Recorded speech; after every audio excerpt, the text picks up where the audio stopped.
Assalamualaikum warahmatullahi wabarakatuh. Alhamdulillahillazi ahyana ba'da ma amatina.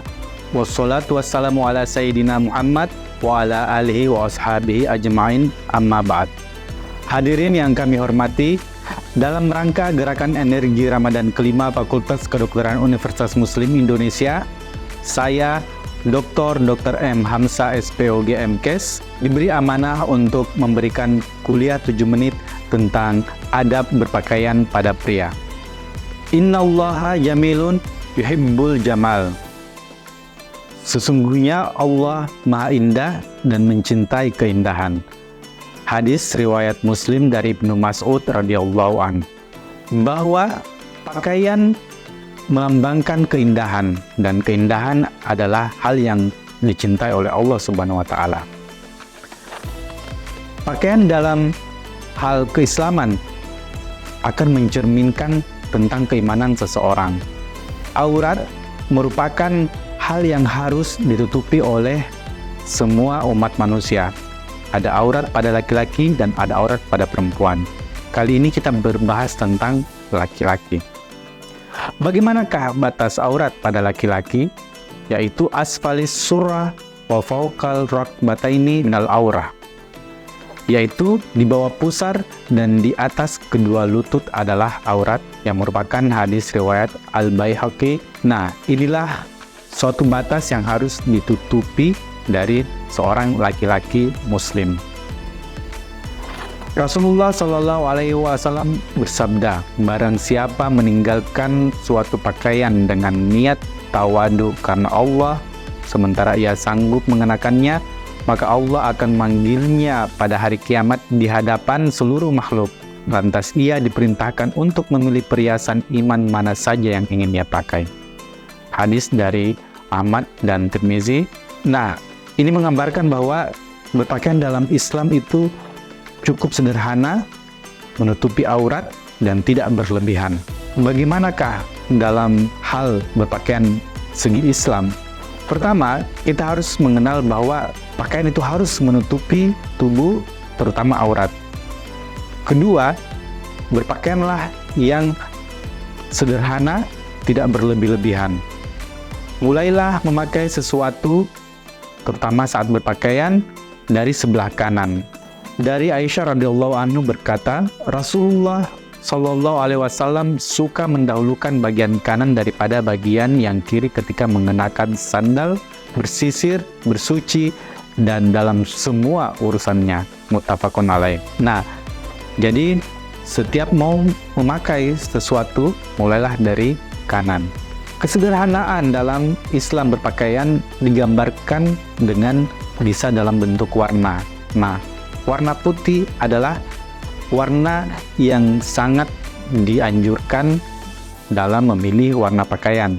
Pakaian warna putih lebih baik dari pakaian warna lain, walaupun itu tidak terlarang untuk memakai warna lain.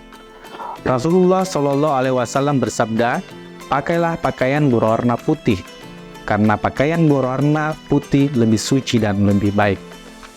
Kafankanlah jenazah kalian dengan kain putih. Hadis riwayat Ahmad An-Nasai. Kemudian lagi, dalam hal berpakaian dari segi Islam, janganlah memakai sesuatu yang bersifat syuhra atau sensasional. Yang manakah itu? Syuhra adalah pakaian tersebut membuat pemakainya menjadi pusat perhatian, baik karena jenis pakaiannya tersebut sangat mewah atau sangat berbeda dengan kebanyakan orang, atau pakaian tersebut sudah sangat lusuh dan compang-camping.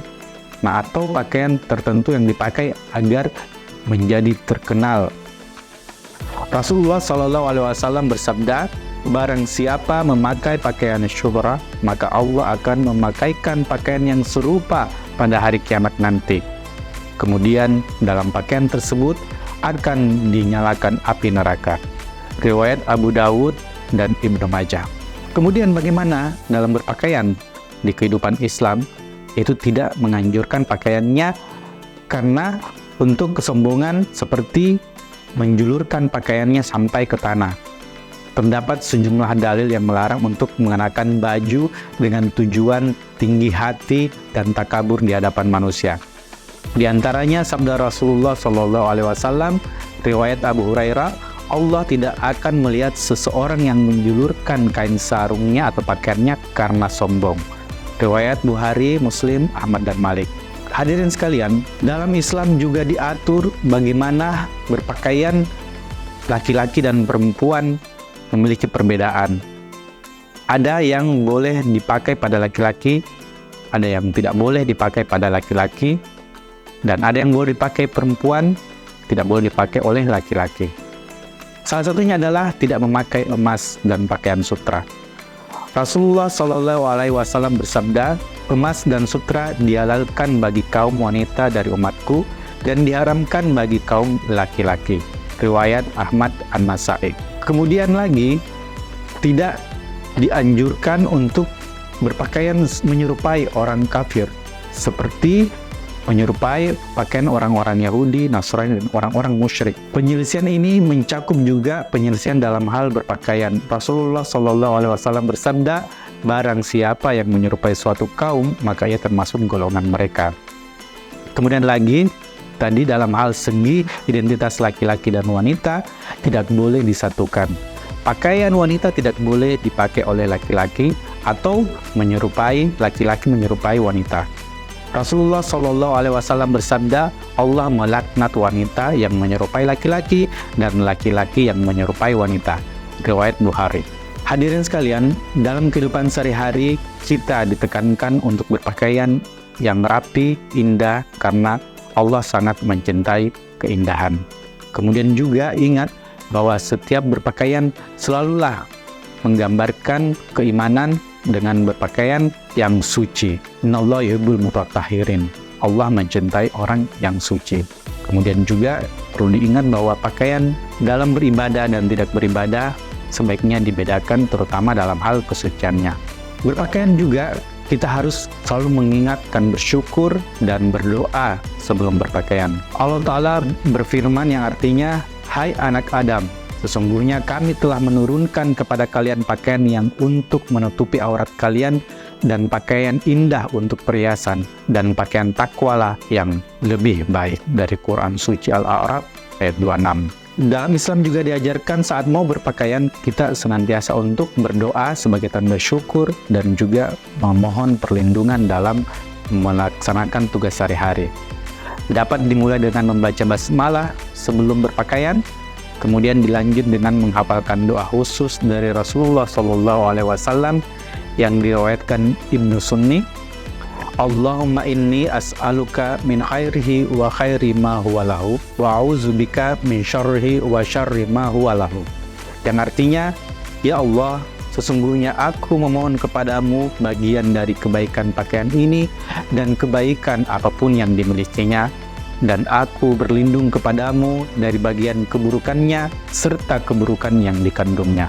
Demikianlah ceramah singkat kita pada kali ini. Mudah-mudahan bermanfaat bagi diri saya sendiri dan bagi pemirsa sekalian, sehingga kita menjadi umat yang dicintai oleh Allah Subhanahu wa taala karena keindahan dan kesucian kita mendapat ridha Allah Subhanahu wa taala setiap langkah di kegiatan kita hari-hari dengan cara berpakaian melambangkan keislaman kita sebagai identitas seorang muslim.